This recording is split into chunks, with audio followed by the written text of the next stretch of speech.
meeting back going, and we're at item 7, individual delegation wish to address the commissioner, Mr. Ray. Yes, sir. Mr. E.W. Bowen. Mr. Bowens, if I think I know what this is in reference to, and you are certainly free to speak, but let me read a couple of things here, so we'll get the ground rules to start with. You must give your name orally and written. You'll be limited to 3 minutes. Comments are to be directed to the whole board of commissioners, not individual commissioners. And speakers should not discuss matters which concern the candidacy of any person seeking public office or matters in current or anticipated litigation. So, that's the board policy. So you got 3 minutes, you're free to speak. All right, my reason for being here is to find out what in the world do you guys plan to do about these beavers we got in Bladen County? The lower end must be worse than the upper end of Bladen County. Since the hurricane, it's gotten worse.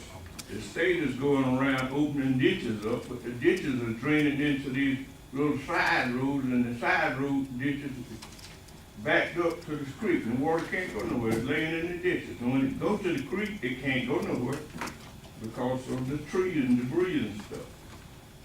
It's been an ongoing problem since you realized it in 2008. And it's getting worse. We're having flooding and bridges and stuff going out throughout the county, and there's some of it because of our problem.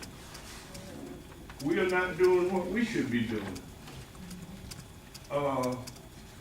Back years ago when we had prison labor, we had better drainage than we got now, and we supposed to be got better equipment now than all the labor we had back then. So something is going wrong. Somewhere we're not doing what we're supposed to do. And our tax dollars is steady rolling. Something needs to be done. I need somebody to tell me, being that you're the chair, and y'all make y'all decision on how, let me tell me something so I can go back and tell my people. Because we are frustrated with this problem. It's been going on long enough. We need some help. Mr. Chairman, we know that there has been an ongoing problem with beavers over the years, and particularly in the lower parts of the county. However, there is a proposed project that Dean Morris with the Soil and Water Conservation District is working on with regard to debris cleanup and that type of thing to help the water flow more effectively. And Mr. Morris is here. Mr. Chairman, I don't know if you want to speak to that for a minute or not, but he's here if you'd like. If you'd like to speak. Please, because I have some questions too. Go ahead. I mean, you know, it's good to have somebody here that can speak on it. But if we're gonna get somebody to come back in there and do like they did back in the early 90s, we're wasting our time. Because them guys went down and I watched. They cut trees and threw them in the creek and kept going.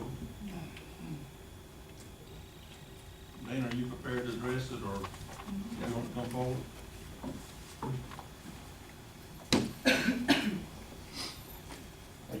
Hey, Dean. Right now we have bids out on a project in East Arcadia's runoff, and we'll be doing pretty much all the branches in the East Arcadia area where it's a stream debris. It was associated with past hurricanes, and we'll be taking beaver dams out there. Now, beaver dams are something, if you don't get beavers out, you're not gonna be, the dam will be back in a few weeks. So the beavers need to be trapped and removed also. Bladen County, as you know, participates in a BMAC program. I'll explain it to people. Okay, you pay $4,000 a year to be in a federal program called the Beaver Management Assistance Program. It's a cost-shared program, which means that this federal agency will come in at the request of the landowner and offer a free assessment. Then they'll offer $25 for each working visit. They'll give the landowner an assessment of how many visits it will take to eradicate the problem. They'll charge the landowner $125 per dam, regardless of the amount of dynamite that it takes, or explosives that it takes. and also they'll trap and remove the beaver. Then they'll work with the landowner on an ongoing management program for years to come. This is not a county program. This is a federal program that the county buys into. At this rate, they get up to 12 working projects per year for $4,000. And I'm just telling you their program, I'm not telling you it's not our program. If you want the next level of coverage, you pay for a full man, which would cost the county $60,000. So you go from 4,000 to 60,000. So that's what I can tell you about.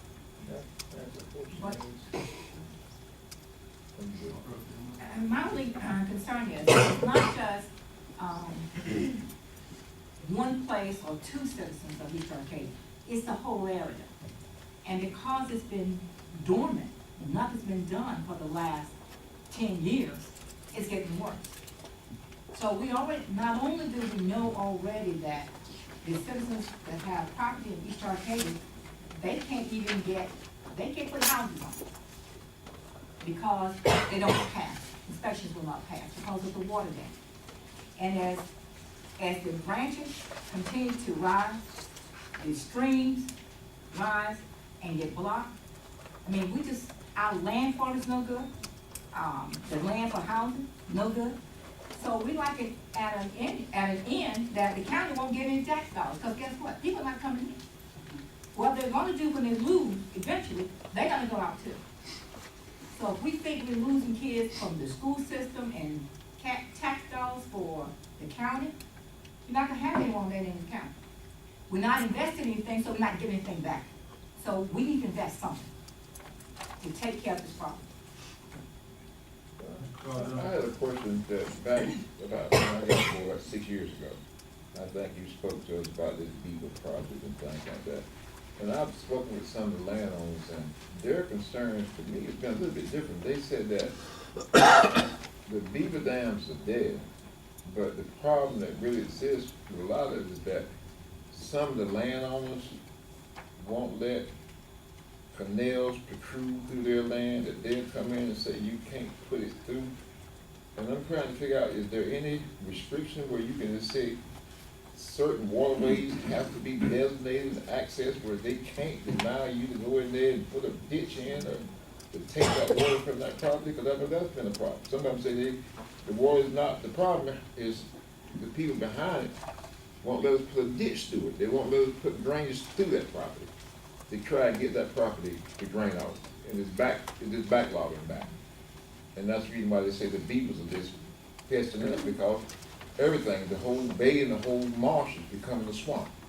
And they've been dams all over the place, not just in the creek, but all over the place. So I'm saying, is there any way you can do anything with the government to do easement, like the state will come in and do eminent domain and take property for drainage purposes, and is to assure safety and quality of land? That's not a solution, or viable? That's something the county attorney would have to look into. Okay. I know Talk some to of them. environmental agencies and obtain easements through agreements with landowners. This program here works individually with each landowner. And it's an agreement between this federal agency and each landowner. So the landowner don't want to be a part of it, they don't have to be a part of it.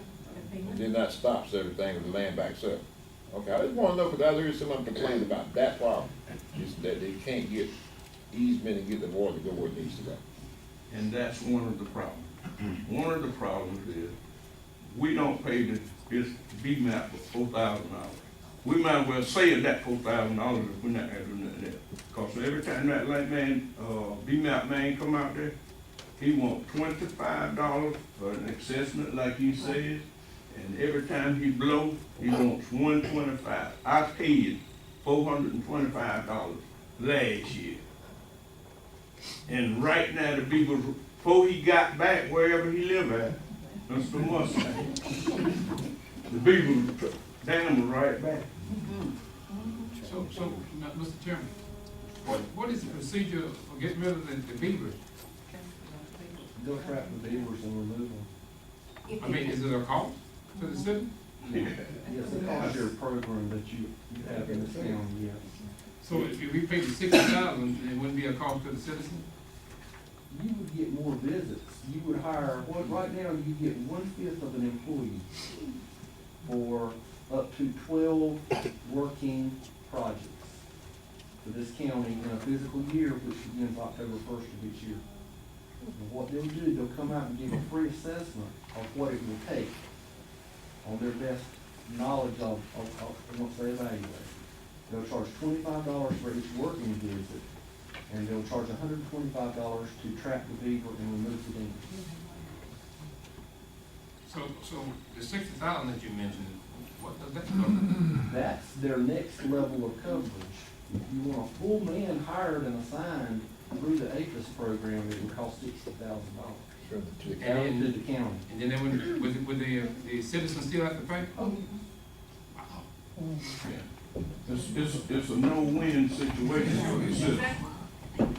Yeah, but this federal government, the one that put them crap shooters in here.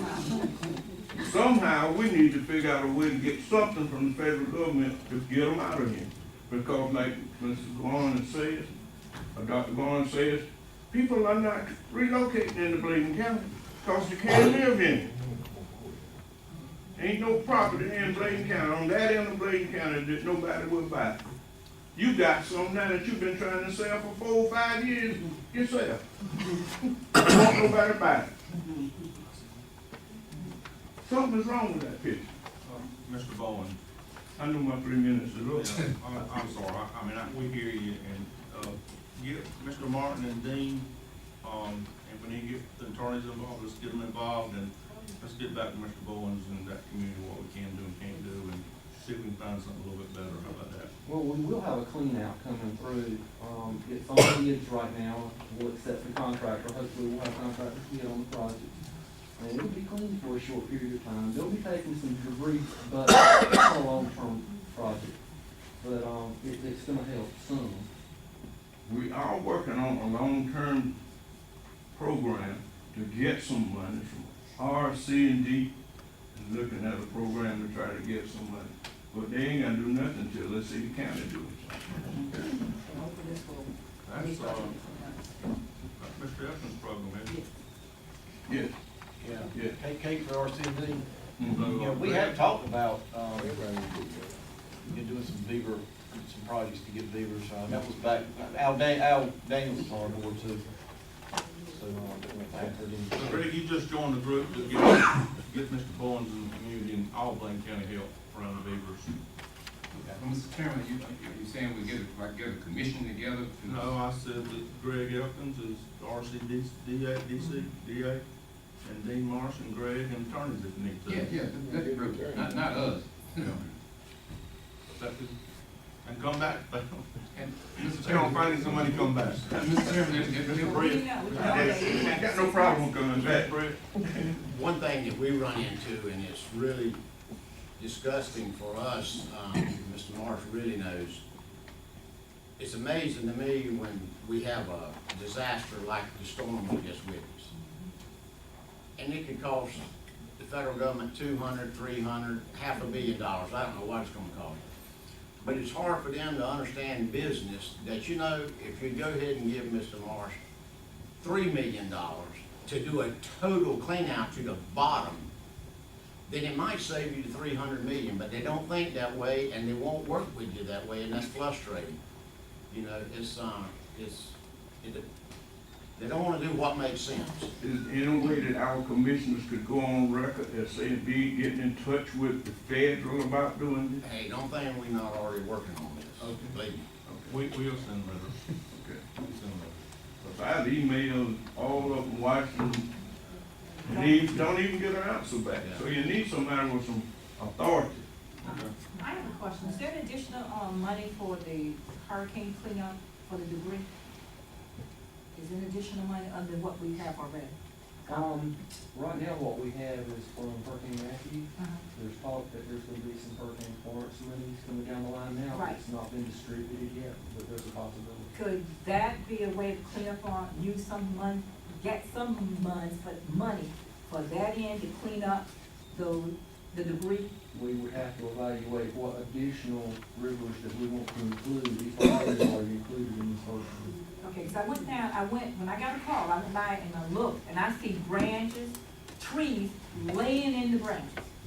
So no water's gonna pass. Right. And I guess the beaver will take that as, that's a hint saying, I can build my damn hill. I mean, that's what's happening. Wait, Mr. Bond. If I may, I need to give a few more minutes. But, them people that come in, like I said, they come in there and clean up before in the 90s, early 90s, they cut the stuff and all that. But if we, see, a lot of people think these creeks down in East Arcadia area run into Cape Fear River in Bladen County. It don't. It runs into Cape Fear River in Columbus County. So you guys need to get on Columbus County too. I'm working with, well, Edward Davis, what's the Davis over there? And they ain't doing nothing. They ain't doing nothing. Everybody tell you they doing something, but they ain't doing nothing. Mr. Barnes, you got some go-getters now, so it's. Well, we'll see. Okay. I'm gonna sit down. Mr. Chairman, the group that you called, they're gonna be looking for additional federal dollars? I don't know what's available. I asked them. Okay, well, we want them to look for additional federal dollars. for the hill Just person. look for dollars. Thank you, Mr. Barnes. You are. Thank you. Thank y'all for working on it and listening to that. Thank you. Anybody else? Yes, sir. Sabrina Murphyson. Okay.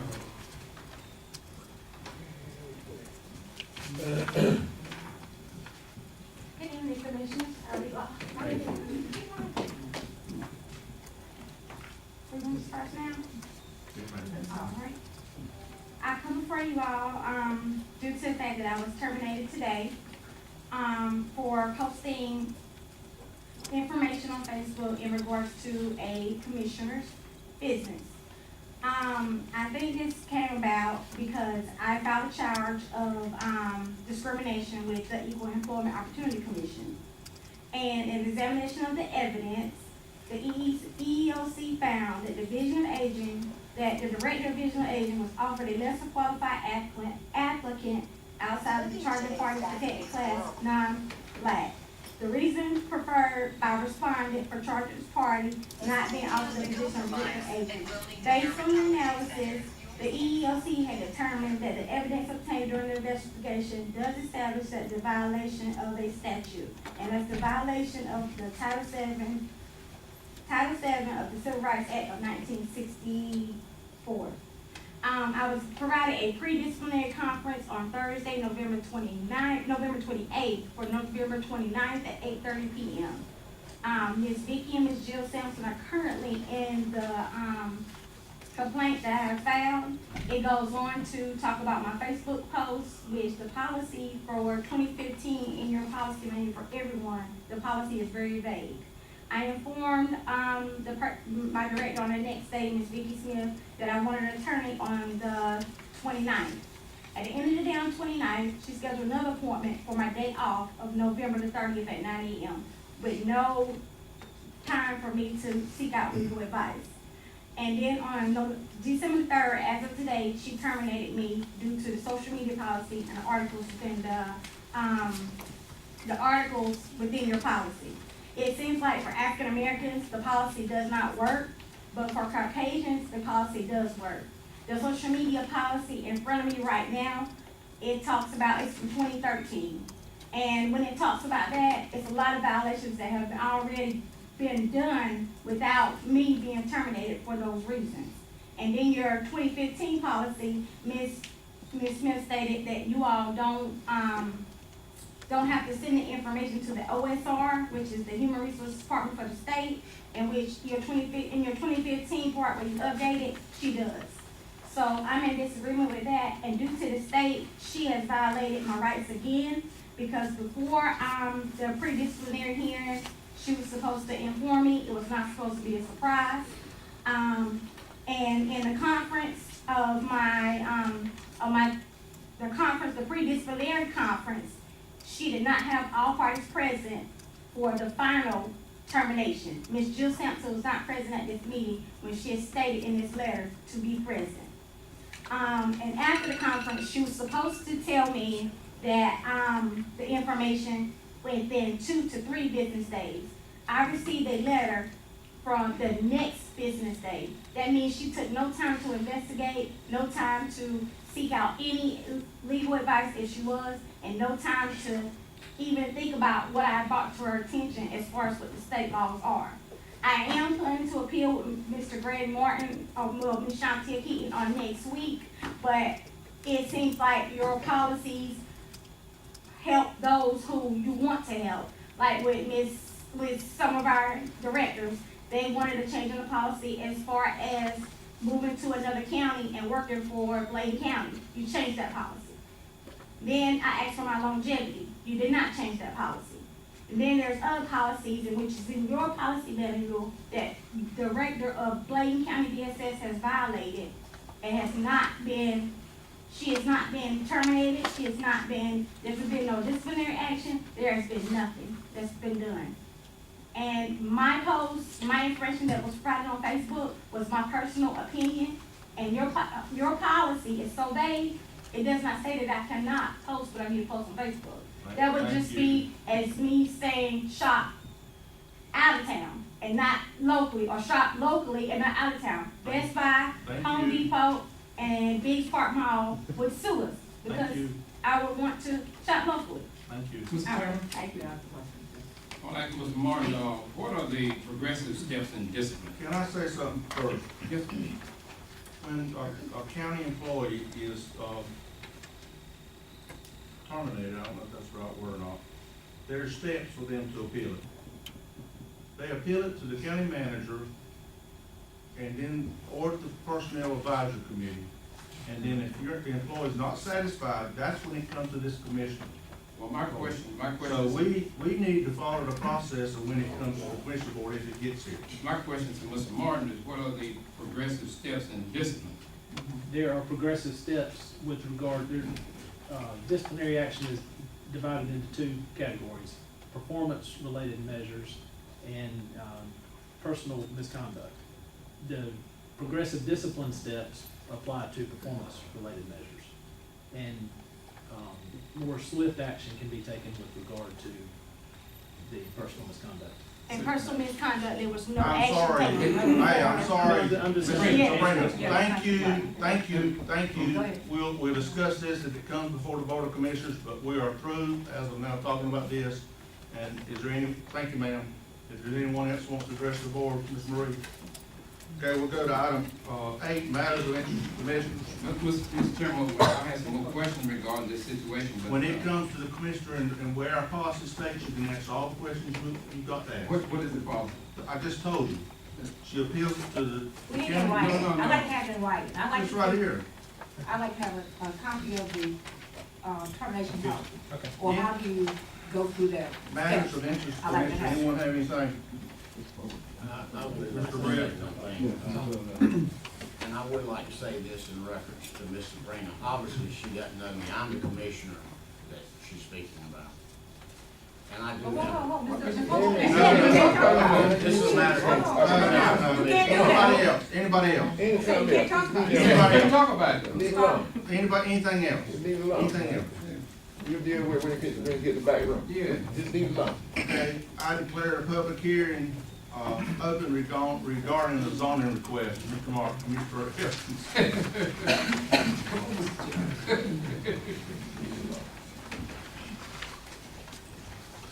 This property in question is located adjacent to 3175, Highway 210 east of Harold's. And, the purpose of the rezoning is rezoning from, currently it's on residential agriculture, proposed to be rezoned to commercial for an automotive, let's say, not mechanic shop, but automotive repair shop.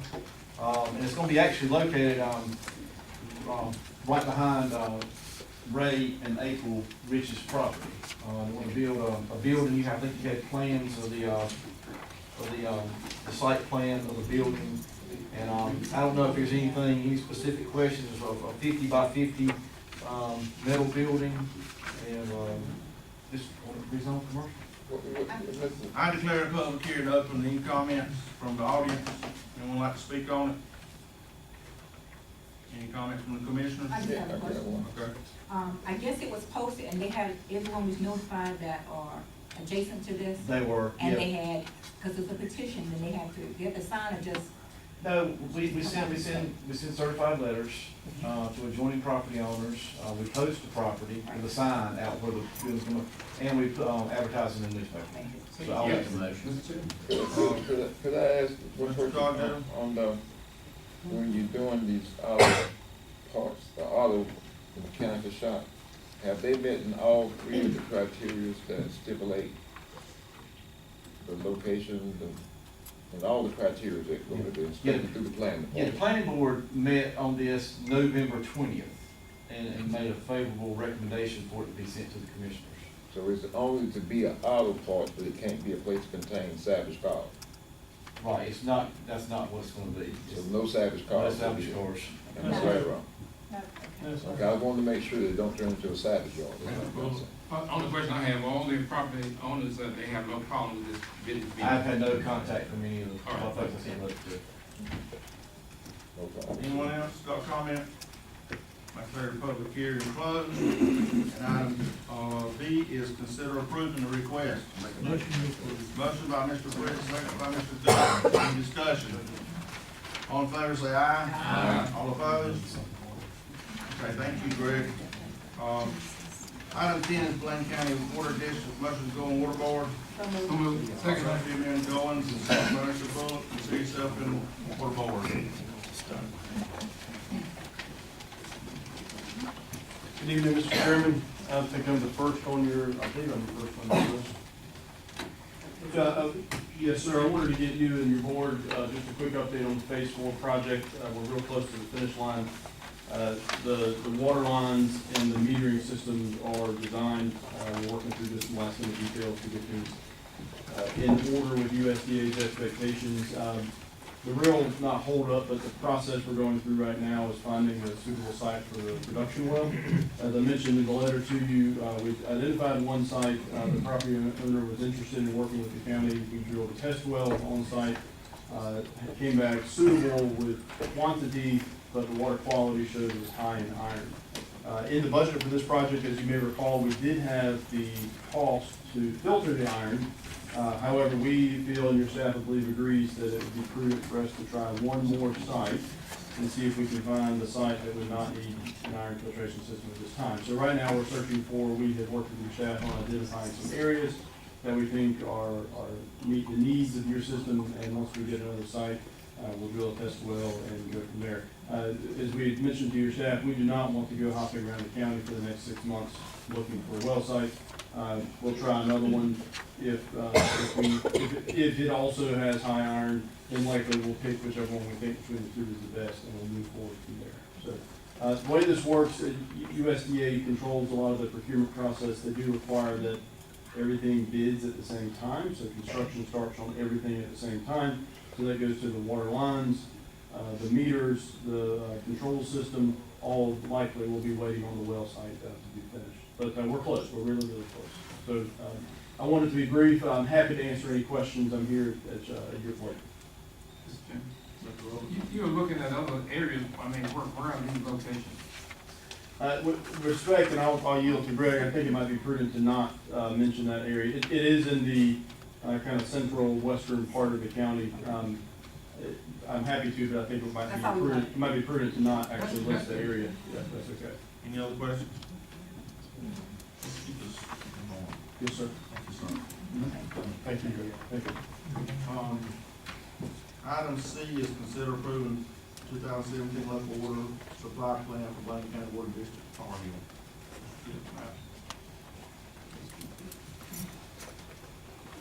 Good evening, and thank you for hearing us tonight. Annually, the county was required to do a local water supply plan and submit it to the state as part of our permit process, maintaining and keeping our permits. In addition to that, this one would be for the Water District Tar Heel. You already did one for east and west systems previously and approved that. We told you we'd be bringing back the Tar Heel when the state released our documentation on that to bring to you. So that's what you have in item C. And then items D, E, and F or the water shortage. Wait a minute, Go ahead. let's vote on C. Okay. Motion to approve C. Mr. Britt, second by Ms. Trivett. Any discussion? All in favor, say aye. Aye. Okay, we can do D, E, and F together. Yes. One of the other things the state requires of us is that we do a water shortage response plan. This is where we actually, evaluate the system, its current, capacities, its current usage, and submit this documentation to the state so that they can see we're forecasting and planning for future growth in our county, future needs of our system. And that's what the D, E, and F are, and they are for all three of our current permitted systems. That's west, east, and Tar Heel. I'll make a motion to approve. Motion by Mr. Cottrell, second by Mr. Good, any discussion? All in favor, say aye. Aye. All opposed? On motion to exit order board. So moved. Thank you. Second by Mr. Cottrell, city self exit order board. 11 is Health and Human Services, Mr. Wayne Rainer. Law arrest. Yeah, that's what she was talking about. Mr. Chairman, we're bringing this issue back to you from the last meeting. We did a little bit of homework, we had it on the agenda, we apologize for that. But it has to do with the debt set-off program, and in the amount of $21,008.99. And this is a program that's been in place for quite a while. We want to have some information on that in a minute. And it's conducted pretty much by most all the counties across the state. It's a routine thing to do each year. And we were delayed a little bit in that, so we haven't done it every single year for the past 3 years.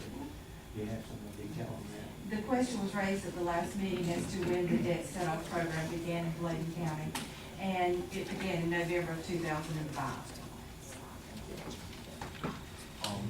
Pleasure of the board. Motion. Motion by Dr. Jones, second by Mr. Trivett. Any discussion? All in favor, say aye. Aye. D. Thank you. This guy had to come back. know. After they work. Receipts and report, Mr. Wayne. Ms. Becker will cover that for us. Vicky.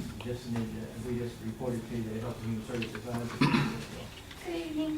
Like you said, I'm Becky Colbert, I'm Deputy Registrar for Bladen County. We just found out through the reaccreditation process that I have to start giving an annual report. So I'm gonna catch you up on the 16 and 17, and then I'll be doing an annual report after that. So in Bladen County, in 2016, there were 182 births. In 2017, there were 202 births, which included one home birth. And interestingly enough, this birth was also, when I came into this position in 2015, the same mother had a home birth. So it seems we don't have that very often. But the Bladen County Hospital OB department sustained damages from Hurricane Florence, and the department was shut down for renovations. So as of right now, all of the health department, maternity clients, and women's health specialists are all delivering in Fayetteville at Cape Fear. So the numbers for births, Bladen County births next year will be down.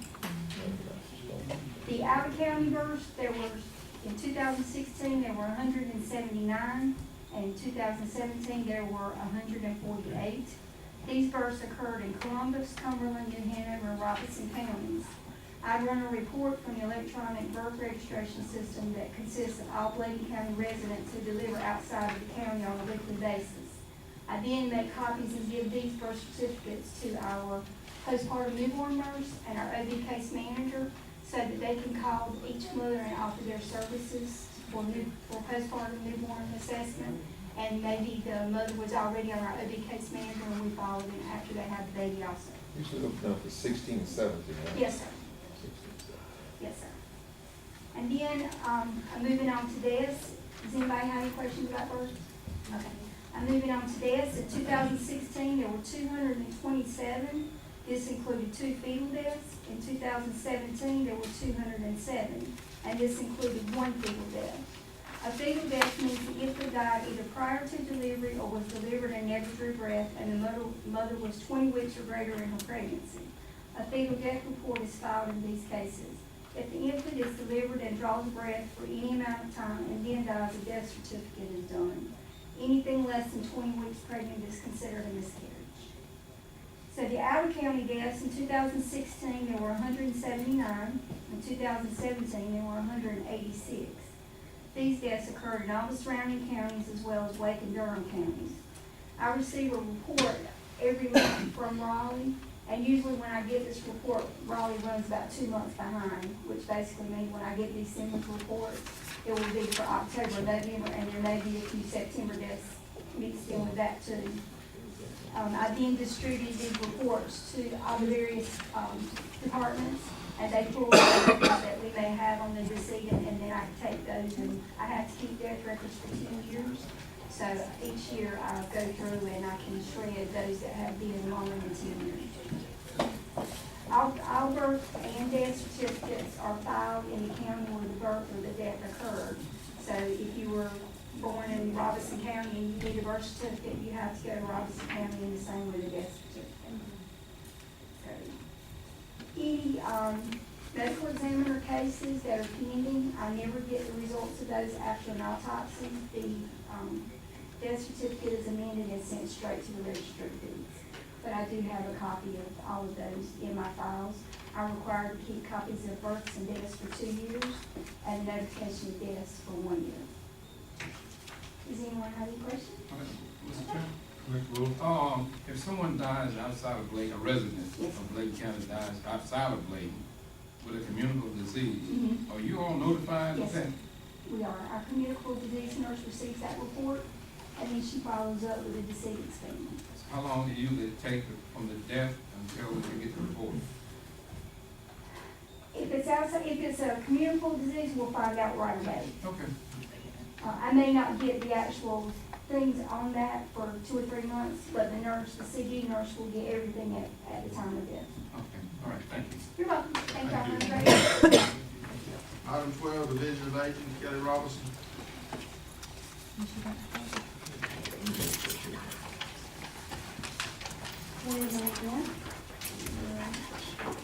At the beginning of the fiscal year, Mr. Martin asked, what was your goal for the fiscal year? And as a director coming in, I thought that we needed to look at all of our policies and procedures and make sure that they were up to date, because they were not at the time.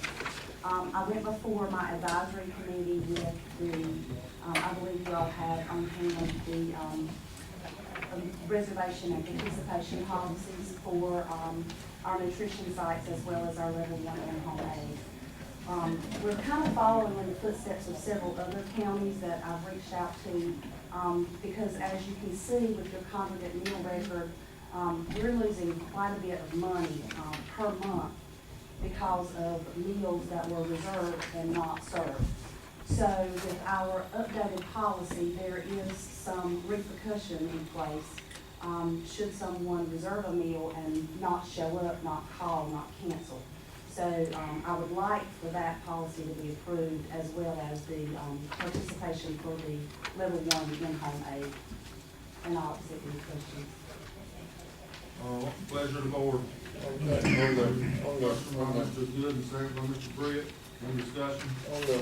On that, reserving a meal, is what type of penalty would that person have to pay? The first penalty is we have a private consultation with the client, letting them know, reiterating what the policy is, because they will all have to sign. We'll go over the policy with every client. And if they continue and are complicit in not reserving or not coming for their meal the second time, that's whenever we let the emergency contact know, because it may have something to do with some type of cognitive decline. So we would reach out to the family second. And if the third offense, we would suspend service for 3 days. Now, if it's a habitual type thing where it's happening regularly, that client would actually be put in an inactive status. What would it take for them to reactivate back if they want to come back? That would be on a case-by-case basis. But they could There is a come back possibility, and yes, sir. Okay. I just have a quick question. Evidently has to be an issue for you to have a policy. Yes, ma'am. So have you looked at, because you just talked about being friendly. Yes, ma'am. Have you looked at in the past what reasons these folks did not? Yes, ma'am. And what have you? complacency is a big issue, because it's always just been done this way and no one has been held accountable. Can we get a copy of the rules and regs that you're talking about? Did I not? Very difficult. Okay. Yeah, you should have a copy, but if you don't, let me know. All right, thank you all. All in favor, say aye. Aye. All opposed? Public library, Ms. Carol Spears. Thank y'all for letting me come before you tonight. I'm coming before you and asking that you approve, student access MOA with Lane County Schools. Purpose of this is to improve access to our, especially our digital resources for all students in the Blaine County school system. Several other libraries are also doing this. You use the student ID number and the schools are providing all the information to kind of input everything into our system. And then it will be on an opt-out basis. If a parent does not want them to participate, they'll have to fill out a form. So virtually everyone will have access unless their parent has a problem with it. The school board has already approved it, so I'm asking that you approve this so that we can improve access for them. And everything is gonna go through, I don't know if you're all aware, we're a consortium with some other libraries, so the consortium is gonna take care of entering all the information and getting it ready, and if we are able to do this, it should be ready by the end of January. Motion by Dr. Cosimo going, second by Ms. Privet. Any discussion? All in favor, say aye. Aye. Item 14 is Sheriff's Department. Chair, Secretary. Me.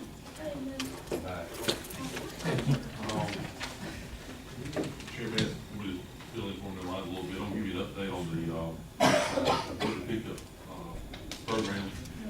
As y'all know, the program started on June 28th of this year, but it's been operating for about 5 months, whatever that. Total number of bags collected is 2,098.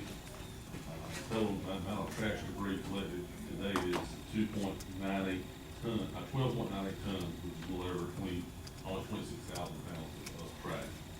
And the brown goods is 0.66 tons, is about 1,300 pounds of brown goods being collected. We haven't had any major problems, major issues, other than just the sheer size of Bladen County. I mean, we're talking about right at 900 square miles. We got one cleanup crew. It's a lot of territory to cover, but they're in there and they are not trying to stay in one particular area, but they're moving around, trying to get as much of the county, as much of the area as clean as we can. Okay. Pleasure of the board. Motion to approve. Motion by Mr. Good, second by Ms. Trivet. Any discussion? Yes, I want to know, on this program, I've seen, the guys picking up the trash and doing all this, and I know we have to pay for inmates at a cost. Like this to deal with inmates, it costs us. It don't cost us. No, we're using ours. But what I'm asking is, somebody gotta pay for the gas, somebody gotta pay for the guy working out there, it got to be some cost somewhere. Yes. And I'm just trying to figure out what is that cost for Well, that project to operate. It got to be some cost somewhere. It's very It little. ain't free. Yeah, there's the cost of the part-time, position who works with the inmates, and then the operating cost for the van. But I do want to remind the board members that that is paid from the solid waste fund. There's a transfer to help, transfer from So solid whenever waste. we paying for gas and all this stuff, that expenditure is not coming out of the sheriff's department? It may be, I need to double check. I wonder if The they appropriation, understand if the I'm money. not mistaken, came from it's a transfer from the solid waste fund, because that's where the part-time position originally was budgeted. Could you please And when just give this me is- that, give the board the Yes, I'll be glad to. on I mean, I where just- the money's coming from, what it's costing to operate this program, because if it gets bigger, well, we know we'll be looking at a lot of money, and be additional staff, it gets bigger and bigger, there needs to be more and more money. I wanna know what is the actual cost of this project. We done started something like this, and then you come and find the price is always a different price. I wanna know this, what the cost of it is, and what's projected future, where we going, so we know where we headed to. I won't look at something one day saying, he's looking for a budget line item, I'm trying to figure out what that budget line item was. That's what I'm asking. And that's not the intent right now for it to grow, it's just to Well, continue with But the. it's getting good, I ain't complaining about it. Yeah, right. But I'm saying, if you're gonna do it, it's not free. No, I do, that's why I wanted to remind you, it does come originally, the money originates in the solid waste. So let's spell it out for us, so we can see where it comes from. Mr. Chairman, on this, normally, don't sometimes we pay inmates $1 a day or something?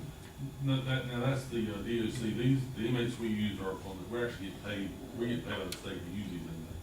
Okay. So it's a The win-win. state is paying for what now? The state, with the misdemeanor confinement money, they're paying us to house these inmates. Okay. And we're able to learn how to utilize them, so that we're being paid to. That's what I want to know. Is it costing us money, where the money coming from, who's paying what cost? Okay, But we got it. in some categories, don't they do pay some of the inmates $1 a day or something? That's the state pays, a state inmate, I understand they pay them $1 amount a day. Yeah. Okay. Any other questions? Yeah, you said that they're moving around, Yes, ma'am. and are they rotating them around the county or just west, east, how they doing? Without giving a schedule? Right, well, again, I don't want to get too much in where they're gonna be on what, because of security concerns. Right, But yeah. there is a method to the madness. Captain Shaw actually coordinates that with the jail because he knows the staff that he has working and where he can put people and that sort of thing. But they are moved around the county. They're not gonna stay in labor for a month and then move to East Arcadia. So they are gonna come into all those towns, areas? They have and they will continue. Thank you. All in favor, say aye. Aye. All opposed? Thank you, Mr. Secretary. Advisory board appointees, one, child fatality protection team. And two, has anybody got anybody? Second. Second. Motion by Mr. Brooks, second by Dr. Goins. We tabled this about 10 times, people, weekly times, people serving these boards. Okay, all in favor, say aye. Aye. All opposed? Keep Blaine Beautiful, I thought we were gonna look Sandra Cotton sent two names, Shane Freeman and Stacy Kinlaw. I thought we were talking about restructuring that with a whole different outline, how you gonna do it, so, where are we at with that? Cause I didn't look at that, but where are we at with it? One time we talking about getting it restructured, reorganized, Stacy is a county employee.